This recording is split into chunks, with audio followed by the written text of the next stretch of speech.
So this is Mountain Temple. It's a little bit of a pain in the ass of a dungeon, but I actually aesthetically think it's the coolest one. Whoa. Yeah. We got some skulls, we got some weird upside down faces, we've got circus tents. We're in this weird maze. But like there's a lot of purple and a lot of red, and I really like this dungeon. I feel like we have to fight Gigas at the end of this. Yeah, it feels really mothery.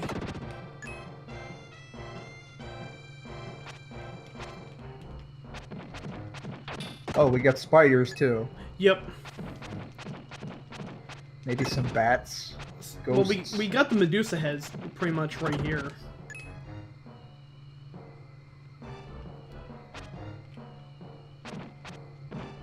I'm pretty sure that's not how spiders travel, but okay. A for effort. Well, you know, it takes him close to me so I can give him the boot.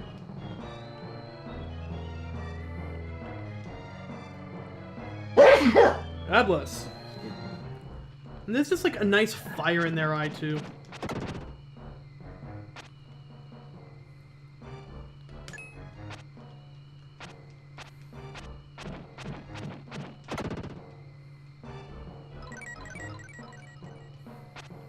So this place isn't as bad as Moo, but it can be a little confusing. Just a little bit. Yeah, unfortunately. I mean, the one thing, again, that I like about it is while Moo was long and boring and you spent most of it kind of going through the same area over and over again, this, I at least like the look of this area. You're not...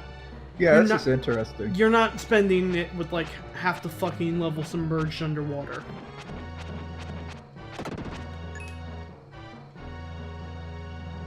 Oh, we got purple eyes. These ones, unlike every other projectile shooting monster up to this point, we cannot reflect their shots back at them. Because they're fire. Yep.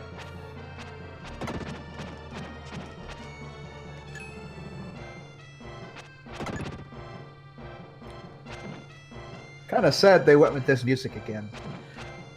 Yeah, you hear this music a lot in the game. I kinda... Yeah. If I like the song too, don't get me wrong, but I do kinda wish they had a little more variation. So these spiders don't exactly, you know, move like the other ones do, so I can hit them.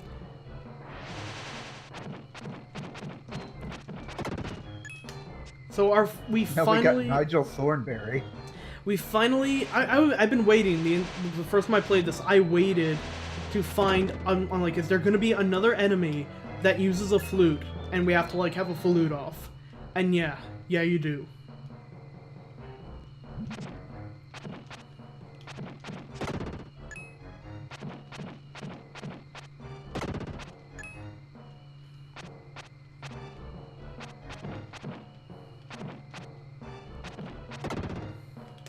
Hit the skull, make it sneeze at you. Like, my flute is not even touching the hitbox from that, and I'm sending it flying.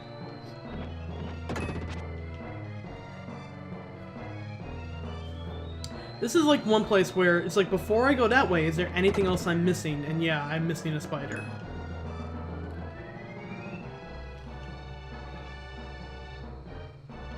And there is actually a Gaia temple around there, which I do want to get to. So what we gotta do... Oh.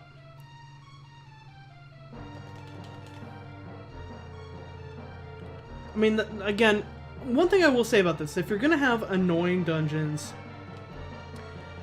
I like that this game doesn't make you have to refight, like, tons of them. It's like, you kill an enemy one time, it's dead. Yeah. Oh, we got Free Dan. Yeah, now we get to see the power of the true form Dark Friar. All of Friedan's other abilities are terrible. But it's okay. Because once you upgrade the Dark Friar, you can do this.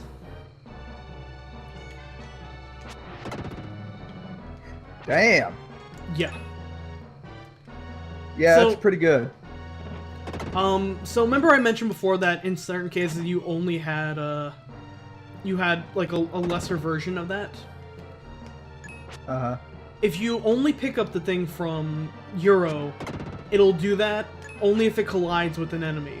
So you have to shoot it and then smash into an enemy to get that, like, 4-way shot. If you get the one from Jewel or Gem, you can make it happen. Basically, you just fire it out and swing your sword again, and you can just make it happen at any time. That's like half a screen clear. Yes, it's nuts, and especially if you can aim your shot relatively well, all of those balls hit at the same time. So it's kind of really stupid powerful. Basically, what we're going to be doing for every dungeon from the rest of the game is have Friedan clean house using this. And then have Will do any, like, exploration. Yeah.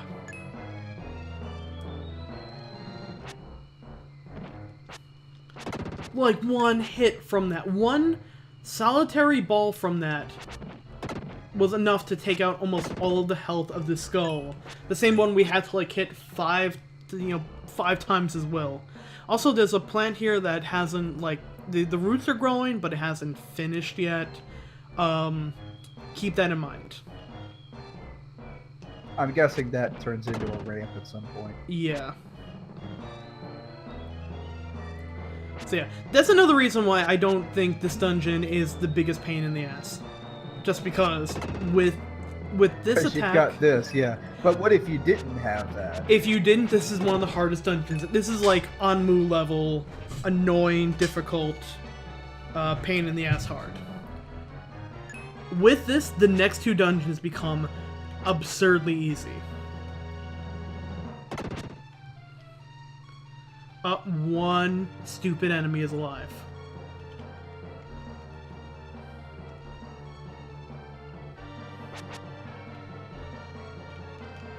Trying to hide. Yeah, give me that health upgrade.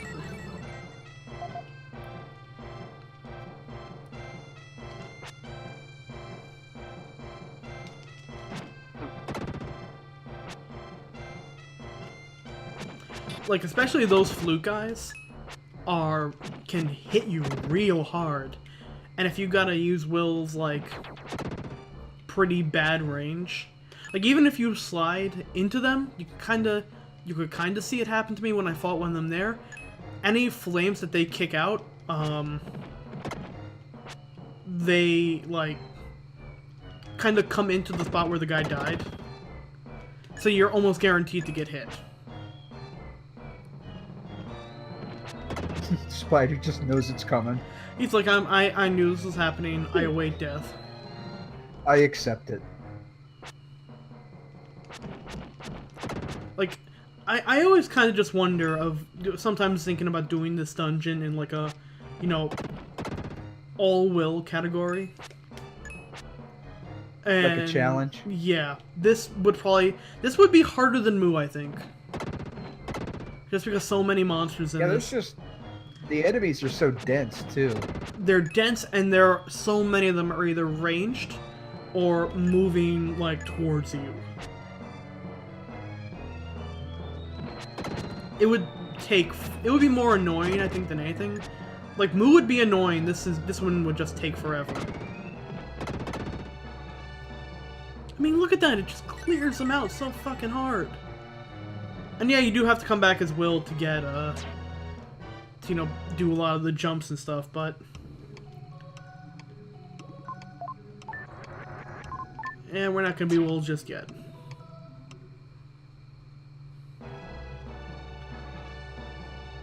It doesn't look like you can walk down there, but you can.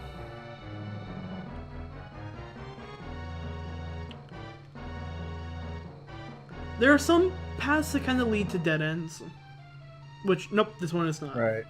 This one leads to... Oh, we got treasure. Yep, a red jewel.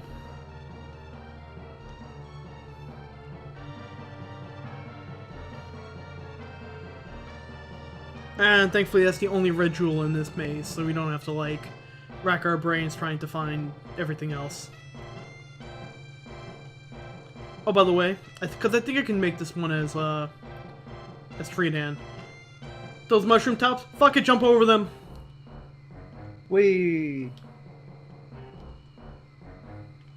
Well, we had our little bit of fun.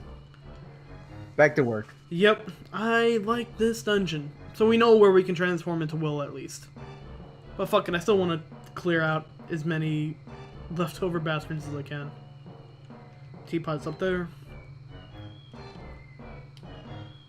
Like, as complex as this one appears to be on the surface, I still think Moo is more of a pain in the ass to navigate. And that's comparatively smaller of a map, too. Like, that's... Moo is 6 areas. This one's like 8. I think it's because Moo is 6 areas, but it's... You know, it's 6 areas you have to revisit, like, at least 3 times. So yeah, there was, like, a ton of backtracking in Moo. It wasn't very fun. With this one, it's like you're taking on skull demons, everything looks nice and pretty. And you have just this fucking...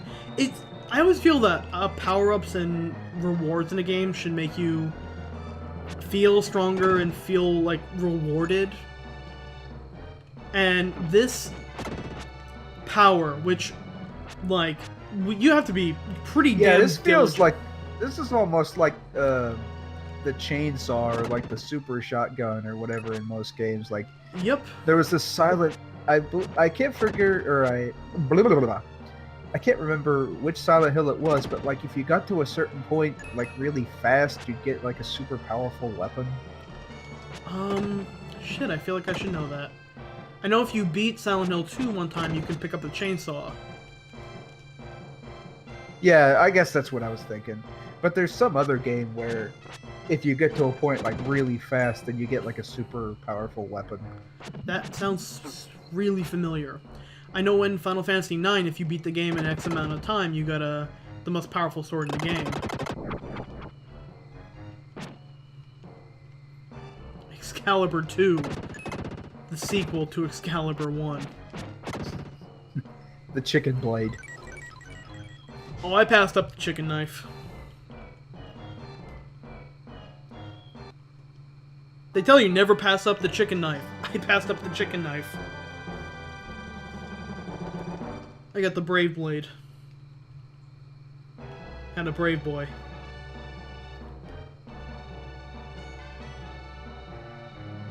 Which, by the way, one of the super bosses in that game, Shinryu, if you have a knight, you can cheese him so fucking badly. So, knights have... Knights are pretty overpowered in that run in general. Mystic Knights are really good. Like, if I had a Mystic Knight, I'd actually be able to take on the other super boss. Like, with my current team, I cannot. I can't touch him. Unless I spend time and grinded literally everyone out to level, like, 100.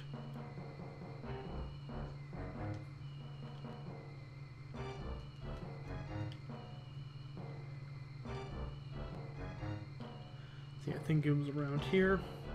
But Shinryu is he's a water dragon that guards the most powerful sword in the game. And, god damn it. I think I did a full loop. He guards the most powerful sword in the game, but here's the thing. He's immune to being berserked, which very few... So he uses powerful special magic, I guess? Yeah, basically it's a bad idea to berserk any enemy in this game. Oh, by the way, that... we can put the mushroom drop I didn't pick the herb, I picked the mushroom drop. Are you sure you want to use the mushroom drop? Let's also clean out some of these.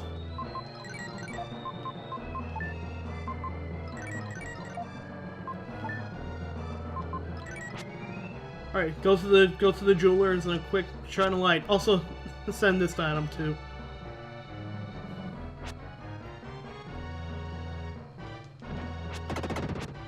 So yeah, normally it's a death sentence to hit Shinryu with Berserk because he now hits 4 times as fast and 2 times as powerful. But if you have a knight, knights have an ability innately called cover, which means that they can, if you have an enemy, if you have an ally who's like in critical damage, and someone goes to attack them, your knight will always take the blow for them. And if you have them use an ability called guard, it blocks all physical damage. Magic will still kill them, or go through them, but if someone like does a physical attack, guard will nullify any like physical damage. So what that means is if you berserk this boss, he will do nothing but really fast, devastating critical blows. But if you have more than one ally in critical health, he'll just do nothing but attack them, or like the knight, and the knight will pretty much block every single attack. He'll eat everything, not take any damage. And if you have berserked allies yourself, you can make sure your knight never drops guard. So basically, you kind of cheese one of the hardest bosses in the game. Wait a minute. You have to have somebody on your own party beat Berserk? It helps, because otherwise, pretty much the second your turn comes back up again, your knight's turn comes back up again, you stop guarding until you have them enter it. So if you have them all, if you have like, say 2 members of your party berserked as well, they'll just keep attacking permanently. And you can just have your knight just spam guard eternally. Uh-huh. So basically, you can just have your guys whittle his health down while your knight is like jumping in front of every devastating blow and getting no damage seeped in. If one of them went through, he would hit for like 9,800 damage. He would fucking one-shot anybody, even at high levels and like best armor in the game. But if you have like a couple of allies who are just at like 10 HP, and you have your knight just eternally guard, he'll just fucking like stop everything from coming. It's silly. Yeah, it seems like a lot of that game is just kind of finding ways to cheese the system. Well, it's, if you're playing 4-Job Fiesta, it gives you an excuse to try and break the system. Right. Because if you're playing it normally, like, why would you do that? Just fight, you know, have people learn what he's weak against and level that up. You know, like actually fight him. I cannot do that. I don't have the healing capabilities to survive that fight. My healer is a chemist who can only do single target healing. Basically, my fight composition is attack with everything I got and hope they die before I need to like do mass healing. And just like throw elixirs if anyone other than my chemist has to heal. I also can't do like damage over a group of people. I can only do single target. I can do massive single target physical damage and pretty good single target healing, and that's really it. And you need more than that for a lot of the super bosses of the game. So it's just kind of like, well, normally I wouldn't be able to take on like normal enemies in that game. I can just tear through. and other bosses I can just tear through. I actually had one of the best final fights in that game, because I've just been saving up so many weapons that I really don't need.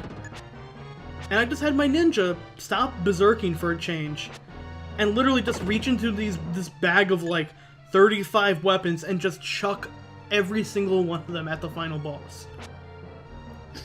Until he fucking died. Did it take every single one? Oh yeah, I actually came really close to dying at that fight. I ran completely out of elixirs, and even then because here's the thing, if a character dies in the final fight of that, they're dead in cutscenes. So if you want the quote-unquote best ending, you have to try and beat the game with everyone alive. Which really is the challenge of that final fight. So you can still beat it as long as you've got one character alive? Yeah. But if you want the best ending, everyone has to survive.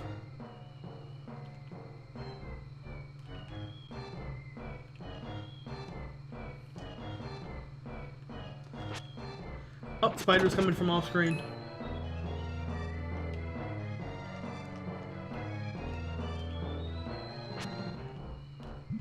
Oh.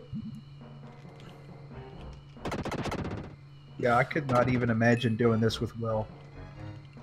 It's pretty much especially impossible. since like half of the enemies are like floating out above gaps and shit, and they can shoot you.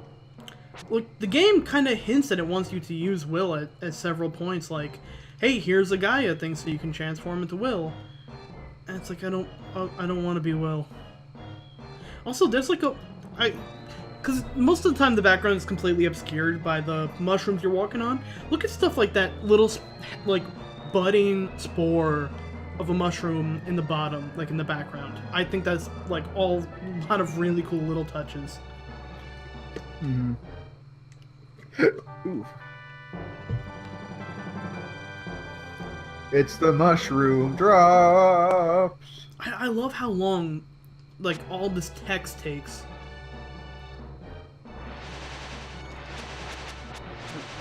Alright, so the good news is I think these are the last actual enemies in this part of the dungeon.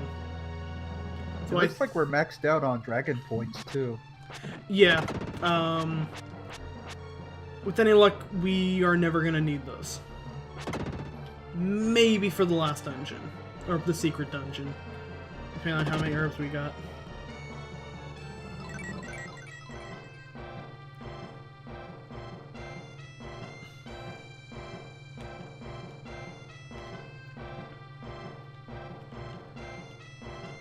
Actually, I'll be honest. One of the hardest parts about this dungeon is actually getting out of it.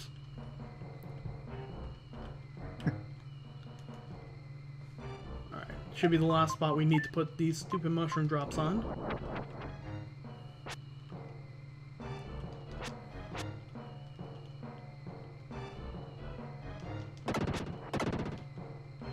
I still can't get over how fucking absurdly powerful that shot is. It literally takes them out, everything out in next to one hit.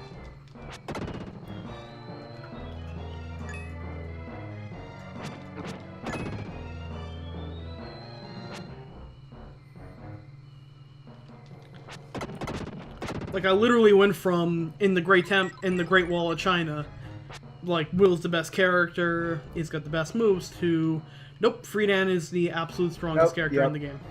Actually, at this point, I'd be mad if a section of a dungeon makes me play as Will. I mean, he's got the better arsenal of... Once you go Dark Friar, you can't go back. Pretty much. Like, I think we actually get Friedan's second ability coming up here, and it's so garbage. I fucking love that we've got this new tropical storm that formed. Oh, Gaston. And they named it... Yeah, they named it Hurricane Gaston, and everyone is just making jokes about it. Yeah, I mean, well, it's gonna fucking kill you. Yeah, but it's Gaston. Like, No. you expect him to do that. You expect him to to just crash into the scene and be a dick and wreck everything.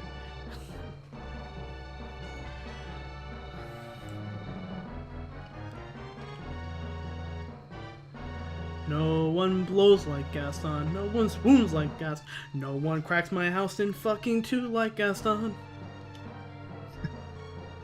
I'm especially good at precipitating. That's beautiful. Also, we found the teapot, the jar filled with tears. What did we even need this for? So that two old guys wouldn't argue? No, all they do is kind of show you where to go to get it. What we actually needed to do is, well, you'll see. It's stupid. They're It's just another one of those things that are lost in translations. A little, like, there's no reason. Basically, what I think happens, I think they designed this dungeon, and they're like, wow, this is actually a really goddamn cool design for a dungeon. I really want to have this in our game. But we have absolutely no reason why we need to go to a mushroom forest. Yeah, imagine if, like, you were the guy who made this, and, like, you... Because this is good work, all the... You know, it's nice graphics and stuff. Imagine if you put it all together and said, actually, we don't have time for this dungeon. You'd be pissed. I would be. So they kind of made up a bullshit reason. We're basically gonna use the Tears of War Widows to expose corruption in corporations. Okay. Yeah. It's like the industrial complex, man. It's weird. We need the Tears of the War Widows. They really did it because they just wanted to have it in. They just wanted to have this cool ass dungeon they built in, and they're like, Will has no reason to go mushroom hunting.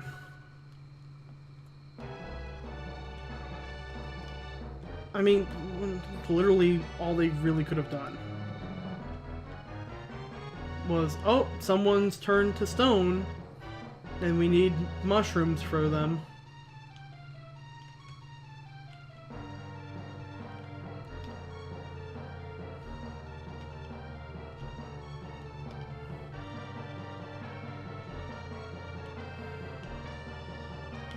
Okay. Nope, that's just a shortcut to,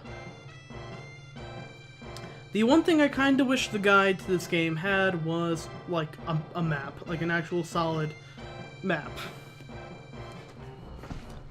Because, like I said, the hardest part of this dungeon is getting out. Yeah, you seem kind of lost.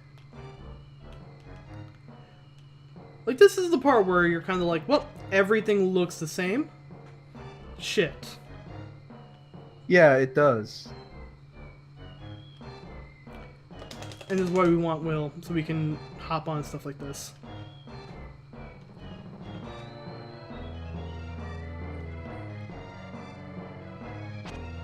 Well, okay, a nice thing about this, the layout of this place, if you're ever confused and you want to know if you're in the first room, if you enter a room and you see the name of the temple right there, you're at the end of it.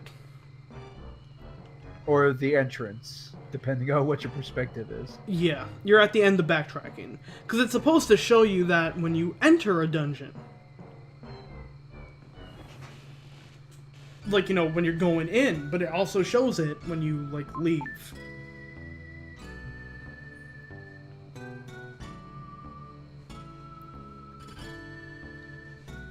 But it is possible to just, like, up and walk the fuck out of there as Friedan, kind of like how you can do the same thing in the diamond mines, and it's just kind of like, can we just be the rest of the game as Friedan now?